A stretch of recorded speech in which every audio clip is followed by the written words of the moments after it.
नमस्ते।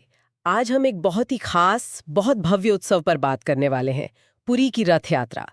अम, हमारे पास काफी दिलचस्प जानकारी है इसके बारे में, जो आस्था, इतिहास, संस्कृति सब कुछ होती है। बिल्कुल। और ये मतलब सिर्फ एक धार्मिक जुलूस नहीं है, ये ओडिशा के पुरी में भगवान जगन्नाथ, उनके भाई बलभद्र और बहन सुभद्रा, उनका वार्षिक महापर्व है। हाँ। और एक ऐसा अवसर जब माना जाता है कि देवता खुद मंदिर से बाहर आते हैं भक्तों से मिलने। इसमें ना सामाजिक समरसता और कला का भी एक अद्भुत संगम है। तो आज हम इसी उत्सव के महत्व को, इसकी जो अनोखी कहानियां हैं और इसकी भव्य परंपराओं को थोड़ा गहराई से समझने की कोशिश करेंगे। सोचिए, भगवान स्वयं भक्तों के बीच। चलिए शुरू करते हैं। देखिए, रथ यात्रा का जो मूल भाव है वो ये है कि भगवान जगन्नाथ, जिन्हें विष्णु का अवतार मानते हैं, वो अपने भाई बहन के साथ अपनी मौसी के घर जाते हैं, गुंडीचा मंदिर, 7 दिनों के लिए। अच्छा।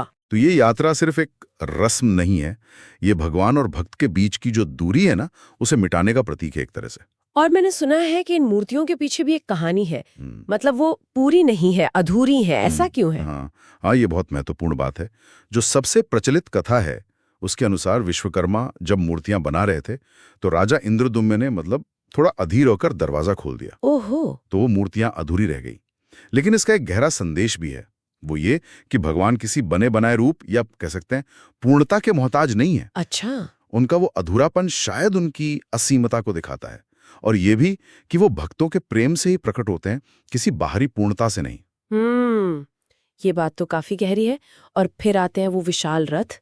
सुना है हर साल बिल्कुल नए सिरे से बनते हैं, 3 भव्य रथ। जी हाँ, बिल्कुल नए। और कमाल की बात यह है कि इन्हें बनाने में जो पारंपरिक तकनीकें हैं, उनका इस्तेमाल होता है, बिना किसी धातु की कील के। सच में? हाँ बिना कील के? हाँ।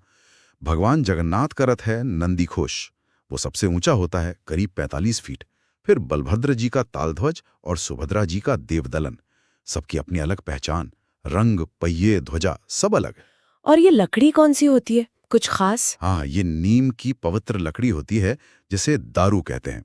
और इसे बनाने वाले सैकड़ों कारीगर, उनकी पीढ़ियों की कुशलता इसमें दिखती है।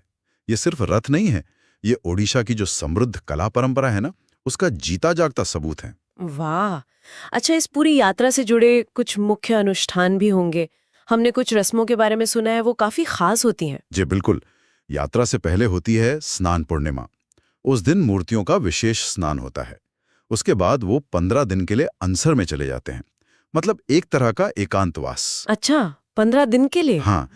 फिर यात्रा के दिन पहांडी विजय होता है, मतलब देवताओं को बड़े ही कह सकते हैं ऊर्जावान तरीके से रथों तक लाया जाता है। और एक बहुत महत्वपूर्ण रस्म है छेरा पहरा। हाँ, वो जिसमें पुरी के गजपति महाराज सोने की झाड़ू से रथों के आगे सफाई करते हैं। उसका क्या महत्व है? वो असल में विनम्रता और समानता का प्रतीक है। सोचिए, राजा, जो राज्य का सबसे ऊंचा व्यक्ति है, वो भगवान के सामने एक सेवक की तरह सफाई कर रहा है। सही बात है। ये दिखाता है कि भगवान की नजर में सब बराबर हैं, कोई छोटा बड़ा नहीं। इसके बाद फिर हजारों भक्त मिलकर उन रस्सियों से रथों को खींचते हैं। वो नजारा तो बस सामूहिक आस्था और सेवा का अद्भुत रूप है। और फिर वापसी भी होती है। हाँ, उसे बाहुड़ा यात्रा कहते हैं, वापसी यात्रा। और वापसी के बाद भी कुछ खास होता है, सुना है सोने के आभूषण पहनाते हैं। जी हाँ, बिल्कुल। वापसी पर होता है सुनावेशा। तब देवताओं को सोने के भारी आभूषणों से सजाया जाता है, उनका वो राजसी भव्य रूप दिखाने के लिए। और सबसे अंत में होता है नीलाद्री विजय। नीलाद्री विजय? हाँ, मतलब देवताओं की मंदिर में वापसी। इसमें देवी लक्ष्मी और भगवान जगन्नाथ के बीच एक प्रतीकात्मक मान मनावल की भी बड़ी रोचक परंपरा है। आपने शुरू में समानता की बात की थी। क्या रथ खींचते समय ये वाकई में दिखता है? मतलब जाति वगैरह का कोई भेद नहीं? बिल्कुल दिखता है। यही तो इसकी खासियत है।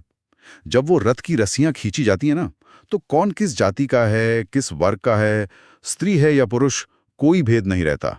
हर कोई बस भक्त होता है। सदियों से चली आ रही इस परंपरा ने कहीं ना कहीं सामाजिक बंधनों को कमजोर करने में भी भूमिका निभाई है। ये कला, शिल्प, भक्ति सबकी एक सामूहिक ऊर्जा है, जो जय जगन्नाथ के जयकारों में गूंजती है। तो मतलब रथ यात्रा सिर्फ एक धार्मिक जुलूस या त्योहार नहीं है, ये आस्था, समानता, कला और एक चलते फिरते इतिहास का संगम है। हर रस्म, चाहे वो अधूरी मूर्तियां हो या राजा का झाड़ू लगाना, हर चीज में एक गहरा संदेश है। बिल्कुल सही कहा।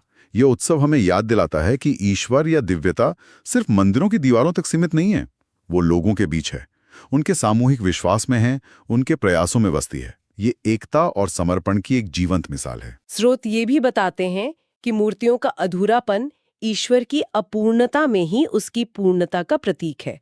तो जाते जाते एक विचार छोड़ जाते हैं सबके लिए, क्या ये अधूरापन सिर्फ निर्माण की एक कहानी भर है, या ये दिव्यता की प्रकृति, या शायद उसके साथ हमारे रिश्ते के